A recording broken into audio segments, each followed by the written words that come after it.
Everyone thinks you're going to be rich, billion-dollar company, the unicorn until you get punched in the face a few times, and then was depressed, hungry, and poor. And I was like, this is like not working. The grocery store today is a landline phone, right? It will be more mobile. Nano retail, right? Everyone's trying to get to the house.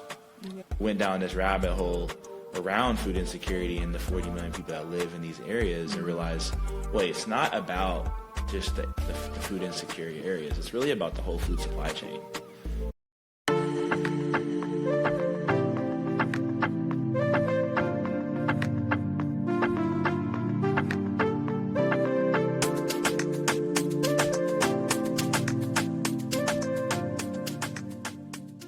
Welcome to another episode of Code and Capital Podcast. We have Joshua Taylor in the building. Welcome. How you doing? I'm great. So you are a partner at SouthLoop Ventures, and you're also a founder of NIA. That's the new company that you just started. Tell us a little bit about that. How did you get started in tech? Wow. It's a pleasure to be here. Excited to just have a dope conversation with you all, doing some cool stuff. Tech, I've been in tech for 9 years.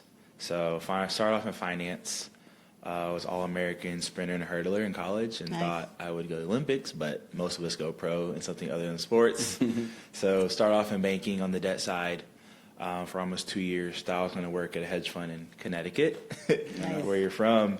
And really, my older brother was graduating from business school.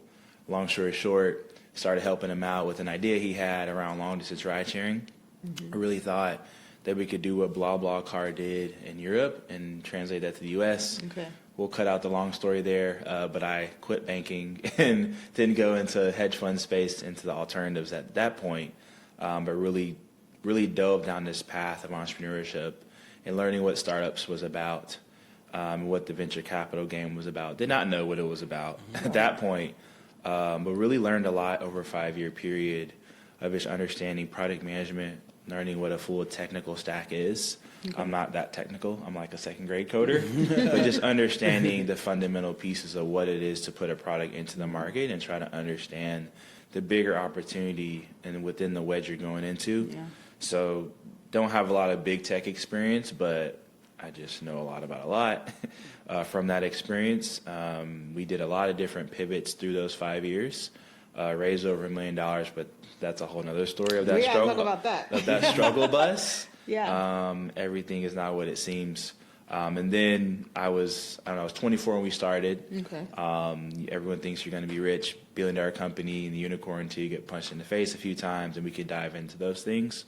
And then was depressed, hungry, and poor. And I was like, this is like not working. And so that's how I got into venture capital, just asking one of our angel investors. He was raising a fund, a fintech fund. I was like, yo, bro, can I join you? And he was like, I can't hire you. A week later, one of my childhood friends had a startup.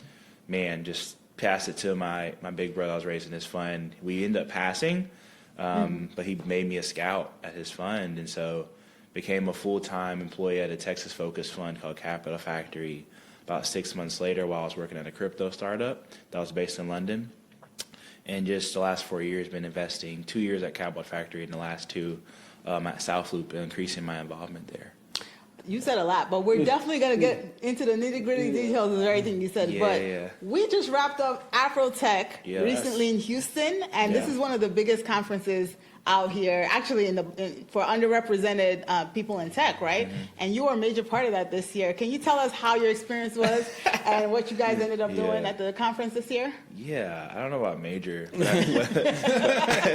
I think about the sum is greater than the parts. So when I think about the African diaspora, which is near and dear to me, that's that Ubuntu culture, which Morgan, Jeff, and everyone that I'm not naming has done a great job of bringing us all together. I think it's just the beginning, say the second inning of the greater tech community and just business community. So my involvement this year was really with the new company that we founded, my team has founded. We were brought there by Silicon Valley Bank. That's our banking customer. We bank with them. And so really they had a founder summit. Nice. So it was really cool to be within AfroTech, but focused on founders and just building a company and talking about that. as a venture partner at SouthLoop, had a couple of investor events as well. I also threw with some of my close friends, we threw like a mixer. But there's so many events. I think that's the cool thing when 10 to 20, 30,000 people come into Houston, which is a very diverse, the most diverse metropolitan. You can get into a lot of stuff across just like whether I'm like a startup founder or I work for Meta or Microsoft or the biggest companies in the world. And so across the different tracks that they had. So if you're AI, if you're cyber, if you're, hey, I'm a software developer, back end, front end, or I'm a salesperson, you could get into all that. But I was focused on the things I mentioned earlier, trying to stay more focused this year. Yeah, you mentioned a few times, we were talking earlier about DEI, right? What was your reaction seeing the amount of people that came maybe in prior year to this year? I know a lot of companies cutting back on the DEI initiative at their company. What were your thoughts around that? Short answer, not surprised. Okay. Right. Long answer is AfroTech and the greater African diaspora and tech community need to come together more and start building together more, whether it is a business yourself, hey, partner with someone else that you trust, or, this is in and outside of the African diaspora, right? A lot of people are, feeling the squeeze economically, but also job placement. Yeah. So I think when it comes back to the African diaspora, we need to understand how do we, in Ubuntu culture, how do we come together to really help ourselves economically and through our skill sets and develop. So through the next few years, I don't see the numbers going back to be 20 plus 30,000, just because like the corporate dollars run the conference. But I think Blavity and AfroTech is focused on those community events where y'all met 5 years ago to continue to foster true community. So I think that's the opportunity for them when the DEI back is against the wall. Right. So, I mean, this year and actually a couple of years back, we've seen like the economy has kind of tanked. There's been a lot of layoffs in tech. So, there's a lot of people that are now having, the inspiration to start their own businesses, right? And be founders. And that's where you guys come in, right? To actually fund some of these founders and startups. What does that space look like right now in the age of AI? So are you what are you guys interested in now? Yeah, we're super excited about AI. About what can it enable, right? And you're enabling that lower barrier of entry of like, hey, the overlooked population or under accessed population to have a shot to shoot big. And so I think for us, we're looking for founders who want to change the world or just change their industry vertical, right? And that could look like a lot of different things. That we could go on like, what does a founder look like versus what a market looks like versus what a product looks like. But just people that we do invest in diverse founders across the United States at the pre-seed and C level. So what that means for us is, hey, you can be pre-revenue, but I think because of AI, the barriers have gone down, but the standards have gone up. Right? It's like, oh, it's easier for me to do this, but no, more people are going to come in, right? So you got to level up your game that much more. So like I said, we can go into specifics, what we really look for. Sectors, we're agnostic, right? So if that's supply chain, financial technology, if that's healthcare, if that's energy, if that's sports, if that's space. If you look at our portfolio at SouthLoop.vc, it's everywhere. But we're shooting shots in people who really have a subject matter expertise or just, hey, they've had a foundational life of just building, of just leading from the front. And also I call it competence and crazy. How do you have that fine line of just like, I'm just not going to stop. But you're not that crazy. You're not going to like drive off the road or anything. But just crazy enough to have the competency to get it done. Yeah, I know you talked about raising millions of dollars, right? So for those people that are thinking about, okay, I have a startup, I need to raise some capital. How does that look like for somebody as a founder, that's starting a startup or a business owner looking to raise funds? And what is that process like? And what do you guys look for for people in that space? Yeah, I think people really need to think about if they've ever tried to do something competitive and say like, how competitive am I as a person? Right? Like, this is going to take so much of your life, right? When your friends are trying to go out and party, right? Or if you do go out, like, you got to leave. Or like Floyd Mayweather, like, he goes in clubs and he runs back home. So I think if you're playing venture capital, this is like the MLB, this is like the NFL, the NBA.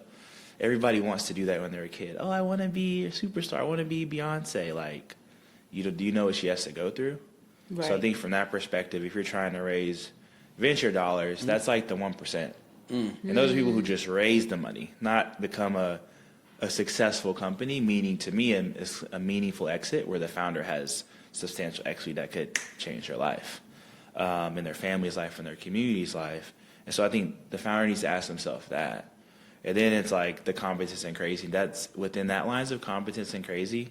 And I think you need to say, like, is what I'm trying to solve a real problem, right? Okay. And have you validated that quantitatively and qualitatively? Because maybe the market's just not mature enough yet to have the data, but you're so immersed in this space, you see it. Nice. And you got to convince other people to see it. And I think the convincing part is like your ability to sell a vision. Okay. I mean, you could sell water to, to someone that doesn't drink water, but at the same time, like, it has to have the substance. That's the product, right? Y'all are technical, right? Yeah. If I build something, like, is it not just look shiny and gimmicky, but is it like, wow, that aha moment? I know it's easy to people to talk about, but you know when you see it. So I have a lot of founders that come up to me and they said they've hit product market fit. Like, do you know what that really means? Right. Right? Like, can you go to Aruba tomorrow for 5 days and, like, the business is just running, transactions are just going, right? Or, like, do you have to work every second of the day? That means you don't have a real business yet.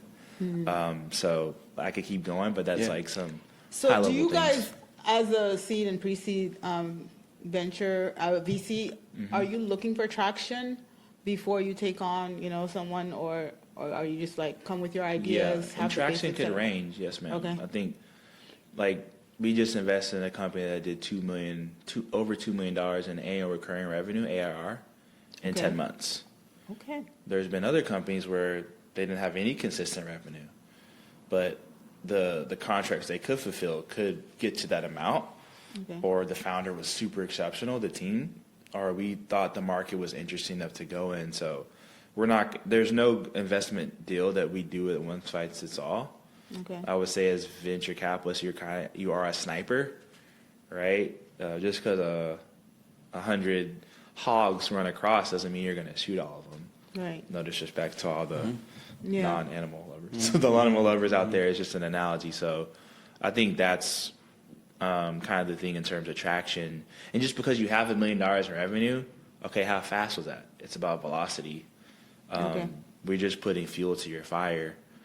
So did that take you 2 years to get that million, or did it take you like 6 months? So we're going to understand that rate of growth that you're taking, because it's all about momentum at this point. Okay. But sometimes, like I said, man, this team is so exceptional, and if we're willing to take a bet on them, because even if they pivot their business, they're going to figure it out. So, right. Yeah. Well, as someone who has tried to raise capital in the past, I do have questions around two things. Number one, how do VCs look at solo founders? Because I always heard that, no, if you don't have at least 2 to 3 people on your team, it's not going to be favorable to a VC to actually invest in you. That was pre-COVID. I think today it's probably even more liked because of the, companies like AI native or based companies that allow you to that build alongside you, right? Like, you could be like using 3 different tools that are building with you on side of you. So I think that is more, the average revenue per employee or the output is way different. You could be more efficient today than you could 5 years ago, 10 years ago, when me and you first got in the game. And so I think that's less important now, and that was more conventional wisdom. I think it helps because you have someone with you in the foxhole. You're not alone when you have 2 or 3 people, right? Well, what if my co-founder is an AI bot? Exactly my point, right? That could be good and bad, right? But that is like that is the magical, probably overhype of like the 3-person unicorn, the 1-person unicorn that they're talking about in the Bay. Okay. Will it happen? Cool, sure, maybe. But I'd rather be Gamma, where they have 30 people and they're making 100 million AR right now, right? That's still pretty efficient to me.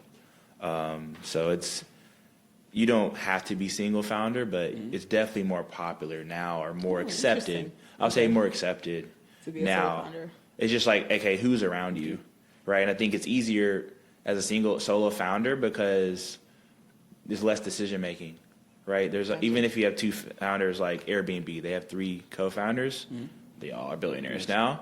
Like Brian Chesky was the decision maker, so there's always going to be a decision maker there, and you see that example on and on by multiple co-founding teams. Yeah, in the beginning, I think you were on the other side, right, of trying to raise capital. I think you said raised $1 million, right? Yeah. Can you just kind of talk about that process? I know you talked about some challenges. Yeah. I just want to see, how did you get from $0 to raising $1 million? We did not raise that million in one tranche. Okay. So I'll be definitely transparent there. And a lot of rounds are like that, right? And so the old adage, like, it's always going to take longer than you think. I think then, being way younger and less wise, I just didn't know the process that it took. I think like the first time we got like a $25K check, I was like, oh my God. Like, like from like someone who was like very well to do. Right. Or like the first $100K check we got, but it was very batch. It was like, we're just trying to stay alive, and we didn't know what we were doing. Our cap table was screwed up. Like, we should have had an SPV, a special purpose vehicle, to lump all these people now. So now with the new company, it's like, oh, like we've raised like $500,000 pretty easily. I wouldn't say easily. I would just say it's just more experience. And then like the no's don't mean much, Right. Because I know what it takes. Back to the professional sports analogy, like I know what it takes, and I know the game that I'm playing because I've been investing the last few years. And you're on the other side, so it's easier for you to actually raise money, right? No, I would say no. Really? I would say because I have had founder experience, but if I'm only a VC and I go in there, like, it's all about trust. Have you operated? Like, have you led a team at a startup, right? Have you been employee number 30, 15? Were you on the founding team before, right? And so it's more about trust and your ability to execute. So I would say it depends, but it's all trust.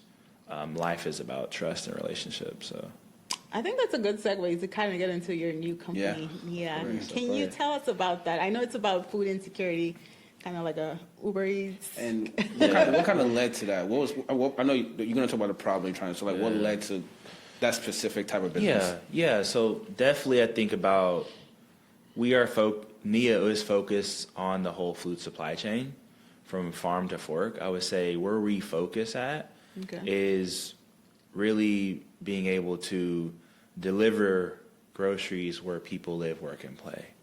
Our customer, really what we think our customer is that working mother, actually.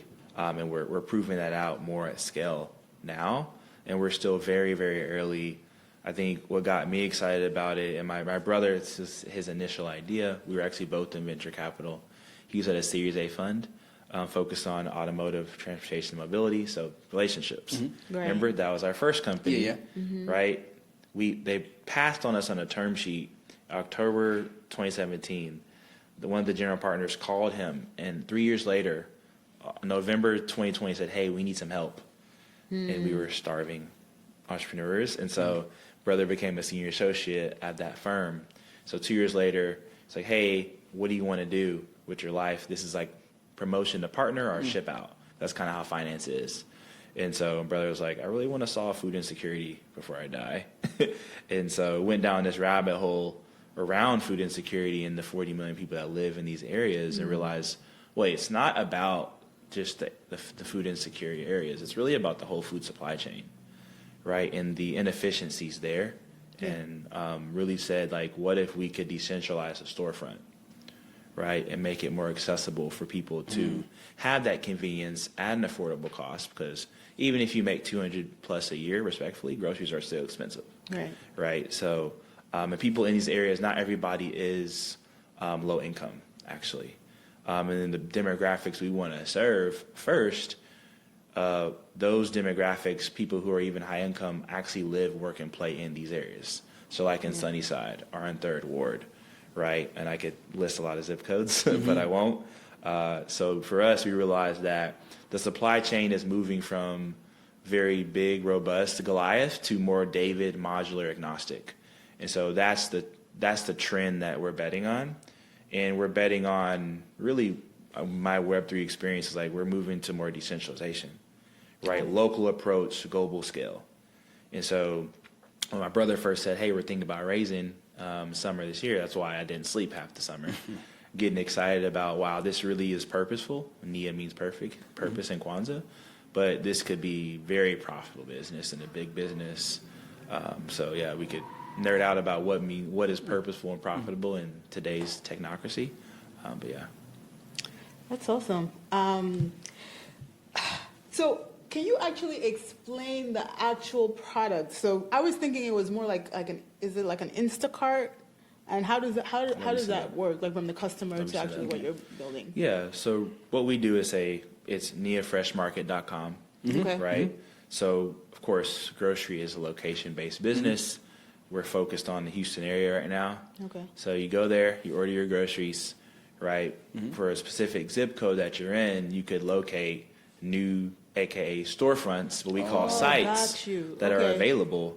So for example, in the OST South Union area, we're open now in a church called Restoration Community Church. Nice. So it's actually a physical location. Yeah. And it turned into a grocery. It's not a grocery store, but I mean like an area in the church that. So extra space. They have an extra over 1,000 square foot that we actually store. Wow. So once we start getting more demand and buying, literally Cisco Foods, who we're partnered with, right, is going to really send, deliver, and drop. And drop, and people are going to pick up, just like, I go to Chick-fil-A and order, pick up my food. You're going to go pick up your grocery, right? Nice. But like these people live in this radius, right? So we have a lot of different sites. Just think about, hey, there's a limited number of grocery stores that are in the United States. What if you multiply that by a factor of 2 or 3 or 3.5 or whatever the number is, right, in these areas? That's why I talked about, hey, like, the grocery store today is a landline phone, right? It will be more mobile, right? Every nano retail, right? Everyone's trying to get to the house, right? But the grocery store model has been the same for 50, 60 years, right? That's why I joined. I got really excited about that. And so like, what if we could? That's what a venture capital was supposed to do. What if this works? And I'm there first. So what kind of traction have you guys seen so far? Yeah, so we did a pilot in Q2 of this year.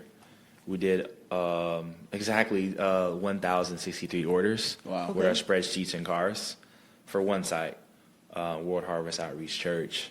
And so that's what got in over 35% repeat orders. And our average order value was over $65. Yeah. So what if you can multiply that? Are you guys using an app or just website? Right, website right now. Okay. Yeah, website right now. So it's strictly pickup. There's no like delivery service attached to your product. Not to your house, but that is part of the modularity. Right? On a cost basis, that's way too expensive. Right. Then everybody be doing it. DoorDash and Instacart, great companies, obviously category creators. They're only focused on, hey, I pick it from the grocery store. And that might still be good business, but it's expensive. Yeah. How much do you spend on an average DoorDash? Yeah, it's for convenience, I guess, the people who have the extra income and want that convenience. Yeah, but it's expensive. It's still expensive, right? I've used it recently. I'm like, 2 people, it's $81. Goodness gracious. Yes. I don't make the coin y'all make right now, but I think it's really just about we're focused on who we want to serve, right? And I think the way the country's going, it's only going to get worse, even for people like in tech jobs, right? Microsoft, like those people aren't getting back in the workforce quickly, if at all. And so we are riding those macro tailwinds, and I think the insight we have in the community, the work that my brother has done the last 2.5 years, just understanding the problem, and then the team we've assembled, I'm like, I'm going to go to war for that. To solve that problem. From a marketing standpoint, right, this underserved locations, right, how are you getting the word out? Yeah, it's very grassroots right now. I'm excited because I'm thinking about our head of marketing right now. He's a killer. respectfully. But I think about this bottom-up, top-down perspective. So if we're thinking about supply side, we're just looking for Airbnb hosts, Okay. right? It's pretty simple. People who are motivated, but we call them neighborhood leaders. So if it's like, Bukola wants to think about her friends doing this in this particular area or just in general, right? If we're thinking about the SWAT, right? Southwest Houston, right? Those people are already very communal, right? And so that's why we're focused on these demographics or zip codes like 77023. Okay. And I know a lot of zip codes across the entire country. I know some in Connecticut too, that we're focused on. And so really it's a density place for us. But to answer your question specifically is, right, if we can continue to understand people to get the value quickly, like, right, because in these areas, they don't have grocery stores. So if you're a little privileged and you have 4 grocery stores in your radius, this isn't for you. Gotcha. Right? Okay. It's for you, though, if you go to church in this area or if your kids go to school in this area. Okay. I'm already along this route, so Yeah. it's convenient for me to do it. Yeah. These people don't have the convenience and the cost to say, I'm going to spend $70 doing DoorDash. You don't even use DoorDash or Instacart really for groceries for real. It may be Yeah. a substitute.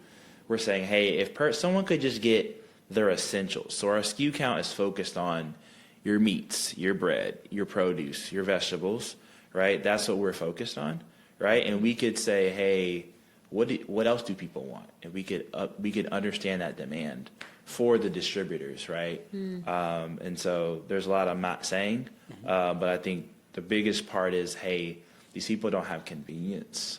Gotcha. And just like, democratization of information, this podcast, you didn't have the information before. Right.